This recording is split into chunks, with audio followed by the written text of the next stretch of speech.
So, ito yung mini tindero ko, 101 guys. So, ito yung anak ko. So, sobrang bait po talaga niyan kapag tulog. So, yun na nga, tinuturuan ko siya sa pagtitinda kasi basic lang naman yung ginagamit dito, 'di ba? Plus minus, plus minus at saka multiplication lang naman. So, ano ba naman yan sa kanya? Matalino yan, charot.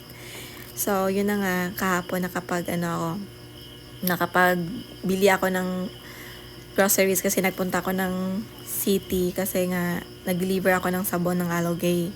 So, sayang naman yung pamasahe ko, 'di ba? So, pinagbili ko na lang yung tindahan ko kasi wala na talagang laman, napabayaan na.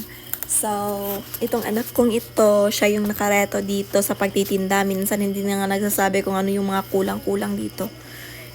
Ay, so sobrang laging nagbabad sa cellphone. So, itong anak kong to, yung pang-load niya, dito, pinagbigyan ko talaga siya sa load niya kasi nga, maasahan naman siya sa pagtitinda at may naiambag naman siya sa pamumuhay namin.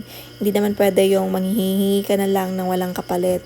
So, dapat pinaghirapan mo rin kasi hindi naman basta-basta ini-earn yung pera. Dapat marunong kang mag-value nito. Kaya, dapat talaga nag-work siya before ko siya bigyan ng pera. Para para alam niya kung gaano kahirap mag-earn ng money. So, yun lang po. Bye!